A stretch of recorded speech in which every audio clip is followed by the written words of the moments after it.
Hello dear students, welcome to our YouTube channel Shiksha Tak Digital. My name is Saurabh Gupta and I teach English for competitive exams।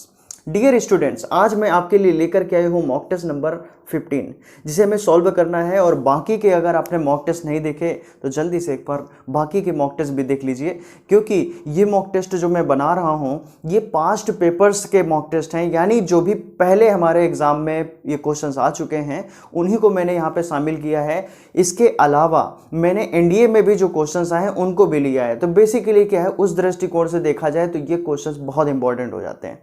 Let's start, शुरू करते हैं। पहला question हमारा filling the blank पर based है। और जैसा कि आप देखते हैं कि हर सेट में हम देखते हैं सबसे पहले फिलिंग द ब्लैंक, क्योंकि सबसे ज़्यादा अगर क्वेश्चन आते हैं तो वो फिलिंग द ब्लैंक्स के आते हैं। तो 5 क्वेश्चन जो मैंने रखा है वो फिलिंग द ब्लैंक्स के रखा हुआ है। Okay, let's begin. तो देखिए, लेट अस वर्क, और वर्क किस पे काम करना है? Peace and prosperity. Peace and prosperity, prosperity का मतलब जानते होंगे समृद्धि होता है। क्या होता है? समृद्धि। तो यहां पे अगर हम जाएं तो यहां पे लेट अस वर्क किस लिए? For piece,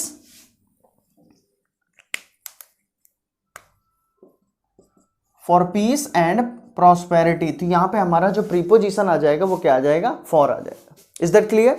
now come to the second one. Second one पे आते हैं, लिखा हुआ ही डाइड। इसके बाद में loss of blood. Loss of blood, खून की कमी होने के कारण उसकी जो है मृत्यु हो गई। ठीक है, तो किस वजह से? फ्रॉम। तो he died from loss of blood. तो यहां पे देखिए, फर्स्ट का जो हमारा ऑप्शन दिख रहा है वो सी ऑप्शन दिख रहा है, और सेकंड का जो ऑप्शन दिख रहा है वो हमारा डी ऑप्शन दिख रहा है। Okay, let's come to the third one. Third one पे आते हैं। थर्ड वन हमारा जो क्वेश्चन दिया है वो दिया हुआ द टेम्पल इज क्लोज, और क्लोज के बाद में ब्लैंक है माई हाउस। तो क्लोज टू माई हाउस यानी मेरे हाउस के करीब है ना। तो क्लोज टू यानी हमारा ऑप्शन जो आ रहा है वो थर्ड में क्या आ रहा है? सी आ रहा है। क्लियर है ना बेटा? आगे चलते हैं नेक्स्ट फोर्थ नंबर क्वेश्चन पे। फोर्थ नंबर क्वेश्चन पे लिखा हुआ है यू हैव नेवर, और इसके बाद में me about your experience in America. America में जो भी आपका एक्सपीरियंस रहा उसके बारे में आपने मुझे अभी तक नहीं बताया है। तो बेसिकली देखें कि नहीं बताया है, तो यहां पे बेसिकली स्पोक उतना क्लियर नहीं है, स्पोकन नहीं होगा, लेकिन टोल्ड जो है वो हमारा एग्जैक्ट वर्ड होगा। Said and explained we can not say about it. Okay, so यहां पे हमारा जो ऑप्शन होगा, सुटेबल ऑप्शन जो होगा वो टोल्ड होगा, option number B. Last filling the blanks, fifth number question वो हमारा दिया हुआ है, लिखा हुआ है आई ऑलवेज फेल्ट हंग्री। मैं हमेशा जो है भूखा महसूस करता था। I heard the dinner bell as soon as, जब जैसे ही उसको जो है डिनर की बेल जो है सुनाई दी जाती थी। ठीक है, तो as soon as it means that option number C, option number C हमारा करेक्ट है। पूरे फिलिंग द ब्लैंक्स हमने सॉल्व भी किए। अब आगे 6 नंबर पे हमारा देखिए, wrongly spelled word find out करना है। और रॉन्गली स्पेल्ड वर्ड आप आसानी से फाइंड आउट कर सकते हैं, क्योंकि यहां पे रिसीव की स्पेलिंग बिल्कुल सही है, कंसीव की स्पेलिंग भी सही है, परसीव की स्पेलिंग भी सही है, लेकिन डिसीव की स्पेलिंग गलत है। क्या होनी चाहिए स्पेलिंग? तो देखिए, डिसीव जो होता है DECEIVE, यही तो होता है DECEIVE, जो कि यहां पे गलत दिया है। तो इसको सही कर लीजिए, ऑप्शन नंबर डी हमारा जो है वो 6th का करेक्ट हो जाएगा। Okay, now come to the 7th one. 7th one पे आते हैं, वन वर्ड सब्स्टिट्यूशन दिया है। A person who writes decoratively, जो बहुत अच्छा लिखता है, जिसकी हैंड राइटिंग बहुत अच्छी होती है। तो मैंने आपको बताया बेटा कि calli is the root word of good and caco is the root word of bad. तो कैलीग्राफी, तो यहाँ पे कैलीग्राफी का हमारा जो ऑप्शन है वो ए ऑप्शन है। कैलीग्राफर जो है, तो 7 का हमारा जो ऑप्शन है वो ए नंबर है। इसके बाद में कोरियोग्राफर लिखा हुआ सी नंबर में। कोरियोग्राफर जानते होंगे जो डांस को सिखाता है। ठीक है, डांस को सिखाने वाला जो होता है वो कोरियोग्राफर होता है। इसके बाद में नेक्स्ट है 8th नंबर पे, the administration found it to cope with. To cope with का मतलब क्या होता है? तो कोप करना यानी हैंडल, है ना। द स्ट्राइकिंग एम्प्लॉइज, तो यहाँ पे 8th नंबर में हमारा जो ऑप्शन है वो सी ऑप्शन है। So we will go for option number C. यहां तक क्लियर बेटा? आगे चलते हैं 9th नंबर पे। 9th नंबर पे देखिए, लिखा हुआ है He has written a novel। अब देखिए, हैज रिटन लिखा हुआ है। हैज रिटन यानी वर्ब की थर्ड फॉर्म लगी हुई है। जब भी पैसिव बनाते हैं तो हैज बीन, हैव बीन आना चाहिए ना। तो यहाँ पे देखते हैं कितने ऑप्शन में हैज बीन, हैव बीन लिखा हुआ है। ए ऑप्शन पे तो लिखा हुआ है, सेकंड में नहीं लिखा, और इसके बाद में थर्ड ऑप्शन पे भी लिखा हुआ है, लेकिन ए ऑप्शन की स्टार्टिंग अ नॉवेल से हुई है, जो कि गलत है। तो यहाँ पे ऑप्शन की स्टार्टिंग हमारी एवरीवन इज फैसिनेटेड होना चाहिए ना, सी ऑप्शन। 9th का हमारा जो ऑप्शन आ रहा है वो सी ऑप्शन आ रहा है। यहां तक क्लियर बेटा। आगे चलते हैं 10th और 11th नंबर पे एज यूजुअल हमेशा की तरह सिनोनिम दिए हैं मैंने और सिनोनिम को हमें सॉल्व करना है। बहुत अच्छे क्वेश्चन है। पहला 10th नंबर हमारा लिया हुआ टॉयल। टॉयल का मतलब क्या होता है? टॉयल का मतलब होता है the person is hard working. तो हार्ड वर्किंग का मतलब फिर मैंने बताया था एसिडुअस। एसिडुअस देख रहे हैं, एस और डू गधे के तरीके जो लगा है एसिडुअस है, या यूं कहें शेड्यूलस है, या यूं कहें इंडस्ट्रियस है ना, या यूं कहें डिलीजेंट है। ओके तो यहां पे हम ऑप्शन देखें तो वर्क हार्ड लिख रहा है, तो यहां पे 10th का हमारा जो ऑप्शन है वो डी ऑप्शन करेक्ट हो जाएगा। बाकी स्पॉइल का मतलब होता है किसी चीज को नष्ट कर देना, टेल का मतलब कहना, and test you know it very well. Is that clear? Now next 11 number. 11 number पे देखिए लिखा हुआ मिमिक। मिमिक, मिमिक से बना मिमिक्री। मिमिक्री का मतलब किसी की कॉपी करना। क्या करना? कॉपी करना। तो यहां पे बेसिकली ए ऑप्शन दिख रहा है कॉपी करना, तो यहां पे इसका ए ऑप्शन हमारा करेक्ट हो जाएगा। ओके नाउ नेक्स्ट अगला क्वेश्चन जो हमारा दिया है 12th नंबर, अर्ल दिया है, EARL, अर्ल। ये किंग होता है, एक तरह का कहीं का रूलर होता है। तो यहाँ पे किंग हमारा जो है, तो यहाँ पे बेसिकली किंग का तो क्वीन होता है, लेकिन अर्ल का क्या होता है? अर्ल का काउंटेस होता है। तो बी फॉर बेबी, 12th का हमारा बी फॉर बेबी करेक्ट है। क्वीन पे मत चले जाना, भावनाओं में ना होना, जज्बाती नहीं होना है, ठीक है। 3rd नंबर लिखा हुआ चेंज, और चेंज से क्या बना? चेंजिएबल बना। क्या बना? चेंजिएबल। देखिए चेंजमेंट में मत जाइएगा, ment is the root word of noun. Ment से लगाने से नाउन बन जाता है, तो एबल लगाने से एडजेक्टिव बन जाता है। You know it very well. So यहाँ पे 13 का हमारा जो आंसर है वो सी ऑप्शन करेक्ट है। आगे चलते हैं 14 नंबर पे। 14 नंबर पे नरेशन दिया होगा, लिखा हुआ है the convert said let me speak freely please. तो यहाँ पे देखिए रिक्वेस्ट का सेंस आ रहा है, तो रिक्वेस्ट के दो ही ऑप्शन बी और सी। तो बी और सी में देखिए मस्ट दिया है बी ऑप्शन में, जबकि मस्ट की जरूरत हमें अकॉर्डिंग टू क्वेश्चन नहीं है। तो यहाँ पे सी ऑप्शन 14 का सही है। बिना क्वेश्चन को पढ़े हुए टेक्निकल रूप से हमने इस क्वेश्चन को सॉल्व किया। आगे चलते हैं 15 नंबर पे। 16 नंबर पे एरर दिए हुए हैं, इन एरर को कर लेते हैं।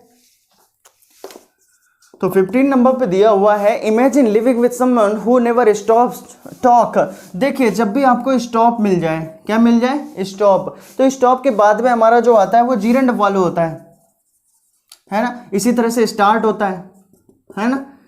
स्टॉप होता है, स्टार्ट होता है, दोनों में हमारा जो इसके बाद में जीरेंड फॉलो होता है, यानी वर्ब की कौन सी फॉर्म? आईएनजी फॉर्म आती है, ठीक है। तो स्टॉप टॉक नहीं होगा, टॉकिंग हो जाएगा। क्या हो जाएगा? टॉकिंग।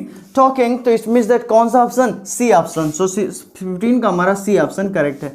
16 नंबर पे आते हैं, लिखा हुआ है many a boy were happy. जब मैनी के बाद में देखिए मैंने आपको कई बार बताया है कि मैनी के बाद में अगर आर्टिकल आ या एन आ जाए तो सिंगुलर नाउन आता है, सिंगुलर वर्ब आती है। लेकिन अगर यही मैनी है, मैनी के बाद में हमारा अगर काउंटेबल नाउन है तो प्लूरल काउंटेबल नाउन होगा और इसके साथ प्लूरल वर्ब होगी। ये दिमाग में रखना है। अब मैनी अ बॉय रखना चाहते हैं तो वाज करिए, अगर मैनी बॉयज करेंगे तो वर, ठीक है, ठीक है। तो ए ऑप्शन में गलती है हमारी। यहां तक क्लियर? आगे 17 नंबर एंटोनिम दिया हुआ है, एंटोनिम कर लेते हैं। लिया हुआ कन्विक्टेड। कन्विक्टेड, कन्विक्टेड का मतलब क्या होता है? कन्विक्टेड का मतलब कोई भी जो है दोषी है किसी चीज का, यानी एक्यूज है ना। अब एक्यूज है तो बेसिकली देखिए उसको माफ करने वाली बात होगी। अब माफ करने वाली बात होगी तो जाहिर सी बात है एक्विट आपको एक ऑप्शन दिख रहा है। कौन से ऑप्शन में दिख रहा है? ए ऑप्शन में दिख रहा है। तो ए ऑप्शन में हमारा एक्विट आता है, एक्विटेड, यही हमारा करेक्ट हो जाएगा। ओके। पर्डन का मतलब भी होता है माफ कर देना, लेकिन स्पेशली कन्विक्ट का हमारा जो एंटोनिम आता है वो कन्विक्टेड आता है, ओ सॉरी एक्विटेड आता है। Is that clear? Now next इसके बाद में as you know it very well कि इसके बाद में हमारा जाता है पैसेज, और पैसेज को सॉल्व करने के लिए सबसे पहले हमें देखने होंगे क्वेश्चंस। क्वेश्चन पे आ जाते हैं। लिखा हुआ है 18 नंबर पे homogeneous in the passage means. Passage में होमोजीनियस का मतलब बताना है। इसके बाद में 19 नंबर पे the final control is in the hands of, ये भी हमसे पूछा गया।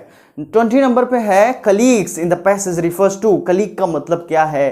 तो यहाँ पे पैसेज के अकॉर्डिंग कलीग का क्या सेंस निकल के आ रहा है, that we have to tell. Is that clear? Now come to the passage, we will have to read the prime minister recommends the names of the person for appointment as the member of the council members by the president, he can recommend the name of any person for appointment as minister.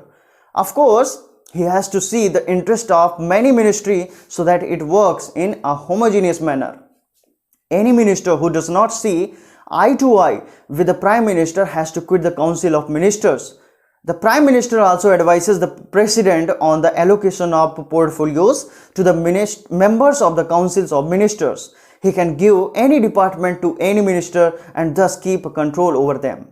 The prime minister can make any changes in the formation of the ministry. He can shuffle his ministry like a pack of cards as he likes. He can change the portfolios of his colleagues or relocate the portfolios according to the performance. The prime minister presides over the meetings of the cabinet. The prime president does not participate in these meetings. In the cabinet, all the important decisions are taken which are binding on all the ministers. Is that clear? ये हमारा passage था. Passage के बाद में फिर से हमें question पे जाना होगा और इन क्वेश्चंस को फिर से देखिए. तो यहाँ पे देखिए 15 नंबर को अगर हम देखें, सॉरी 15 नंबर कह रहा हूँ, 18 नंबर को अगर हम देखें तो यहाँ पे कौन सा होना चाहिए. क्वेश्चन एक बार फिर से पढ़ते हैं. तो 18 नंबर पे हमारा क्वेश्चन दिया हुआ है homogeneous. Homogeneous in the passage means, homogeneous का पैसेज में मतलब क्या होता है. तो बेसिकली क्या है, कंसिस्टिंग. क्योंकि होमो थोड़ा सा टेक्निकल बताना चाहूंगा. अगर आपको सेंटेंस में होमो मिल जाए तो होमो का मतलब क्या होता है, लाइक, यानी उसी प्रकार का, यानी उसी प्रकार का. तो होमो सैपियंस होता है ना. तो बेसिकली क्या है कि यहाँ पे होमोफोन्स होते हैं, है ना. तो बेसिकली क्या, होमोफोन्स का मतलब एक जैसी साउंड आती है ना. तो basically consisting of the same substance. यहाँ पे 18 का हमारा ए ऑप्शन करेक्ट है. ओके, तो 18 का हमारा क्या हो जाएगा, ए हो जाएगा. 19 नंबर पे देखिए. 19 नंबर बोल रहा है the final control is in the hands of the. अब फाइनल कंट्रोल किसके पास में होता है, ऑब्वियसली प्राइम मिनिस्टर की बात कर रहे हैं तो प्राइम मिनिस्टर के ही पास में होगा. तो यहां पे हमारा डी आ जाएगा. 20 नंबर पे आते हैं. 20 नंबर पे बोल रहा है कलीग्स. कलीग्स किसके बारे में, कलीग्स यहाँ पे मिनिस्टर्स के बारे में बोला गया है ना. तो बेसिकली 20 का ए ऑप्शन आ जाएगा. वंस अगेन, अब इसके बाद में एक बार पॉज करके बैक करके फिर से पैसेज देखिएगा, पूरी तरह से समझ में आ जाएगा. This is all for today. आज की क्लास में बस इतना ही रखूंगा. होपफुली बहुत ही कम समय में आपको ये पूरा का पूरा मॉक टेस्ट समझ में आया होगा. आपको बने रहना हमारे चैनल के साथ में और अपने फ्रेंड्स के साथ में भी शेयर करिए. ओके, तो चलिए नेक्स्ट मॉक टेस्ट बेहतरीन से क्वेश्चंस लेकर के आता हूं आपके लिए. आज के लिए बस इतना ही. नेक्स्ट क्लास में मिलते हैं. जय हिंद.